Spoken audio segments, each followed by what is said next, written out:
I am amazed at how few people actually have a belief system. What do they actually believe in?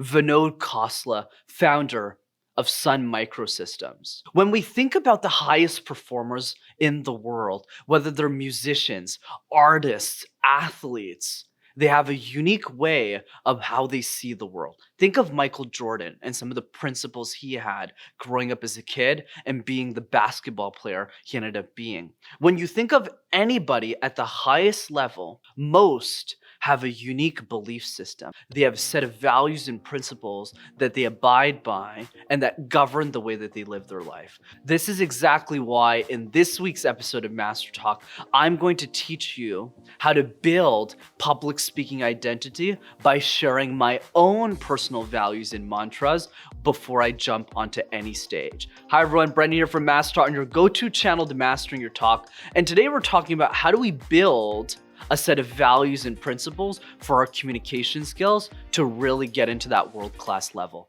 So let's get into it.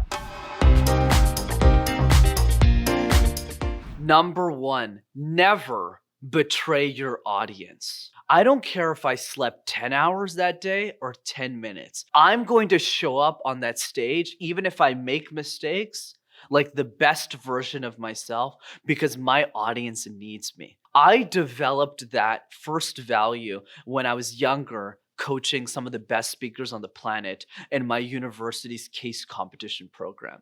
Usually when we send university students out to compete against others, a lot of the schools, they usually tell their students, change the world, do your best, you'll be fine. That is not the speech that I gave my delegates. I would look at them every single year and I would say the same thing. Speech goes something like this. All of you spent the last 3.5 months preparing for this day.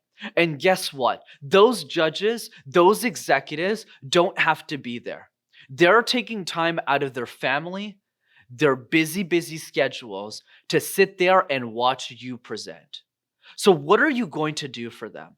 Are you going to make this a waste of their time, or are you going to give them the best show of your life? Are you going to show them why you're the best university out of all of the schools presenting and blow their socks off, where they go, wow, I am so glad that I spent today here because of that team. I want all of you here today to be that team. Notice that there's a very big difference between saying, just do great, and having a value system. And that's something I always brought into my life, where even if I was tired when filming videos, because I've done a lot today, to be honest, I still show up in a way that never betrays my audience. And that's at the core of who I am as a human being. Number two, no question is impossible to answer. When I think back to questions that I got asked, whether it was in university or today with clients and my audience, my mindset is always no question is impossible to answer. If I don't know the answer, I'll find it, or I haven't practiced enough, which is often the case. So a lot of the times when I was coaching in my early days, and many of my students would come to me and say, oh, Brendan, I don't know the answer to this question. I just sit them down, I ask them 300 questions about their presentation. Simple as that. Because if they answered 300 questions about their topic, there isn't a question that they don't know the answer to anymore. And that's really the key. Most of us, when we don't know the answer to a question, it's often due to a lack of preparation. There isn't enough output. There isn't enough reps. That's why I push my students to think about this value set that I live by. No question is impossible to answer. I don't care what somebody asks me about communication. If I don't know the answer, I will find it, or I will create something that will be of value to the person who is asking me that, because they want to learn and they want to get better. And that's the second value that I abide by. Number three, curveballs do not exist. A famous general once says, we always default to the level of our practice. So for me, I have mitigated every possible scenario that could go wrong in a presentation where I fundamentally believe that there isn't any curveballs anymore. So for example, if you're used to practicing with slides and there's no more slides anymore, you start to panic. You start to get worried. You start to say, oh my God, I don't know what to do. But if you give random presentations with zero expertise out of thin air on the spot, and I said, go, avocado, give me a presentation. And then you go into the real presentation tomorrow, there isn't any curveballs because you go, wait, I get to choose the slides and the topic that I get to present? Wow, what a blessing. That's why my third value is curveballs do not exist. Any curveball can be mitigated if one takes the time to think about those situations well in advance to make sure that the presentation has no other option than being perfect.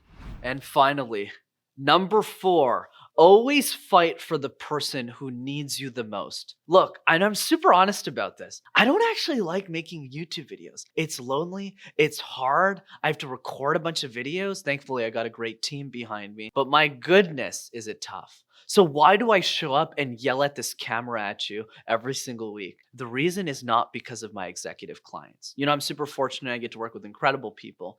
But the point is, and the reason why I show up is for the 7-year-old girl who's listening to this video right now who can't afford me, who can't afford a coach. The 45-year-old CEO of a nonprofit who knows they need to get better at speaking, but just doesn't have the budget for somebody like me or somebody else.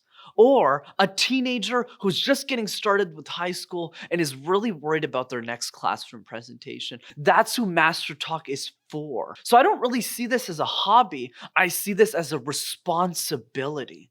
And when you see something as a responsibility, like feeding your children, like taking care of your family, like being there for other people who need you the most, you become unbeatable. And there's nothing scarier than fighting someone who has nothing to lose. And that's really the mindset that I've always had with MasterTalk from day one, is I knew who I was fighting for. And you'll realize through these 4 core values that I'm somebody who's really clear and intentional about why I'm creating this content. And that's why I've been consistent. I haven't missed a week in over 4 years, and I don't plan on missing a week anytime soon.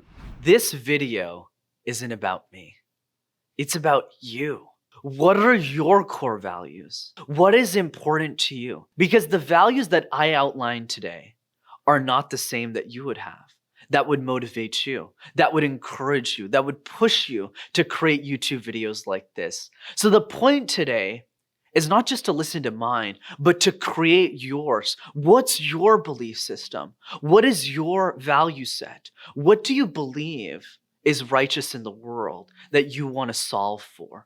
And when you make that list, it makes it a lot easier for you to figure out, you know what? I have something really important to share here. And I want to make sure that that message gets out. And I hope through this video where you got to see a little bit different side of me today, a little bit more intense, you get to see the behind the scenes mindset of what it actually takes to get to that level. As always, if you enjoyed this week's episode of MasterTalk, be sure to smash that like button and subscribe to the YouTube channel as well to see more videos like this. I also do bi-monthly amazing communication workshops over Zoom. They're absolutely free and you can totally jump in on them. I'd love to see you there, and you can see me live give a presentation as well. The link is in the description or in the comments section. I would love to see you there. And if you know one person who's having trouble finding their identity, is struggling with their core values and saying, why do I need to communicate? Why do I need to overcome my fear of communication? I'm stuck.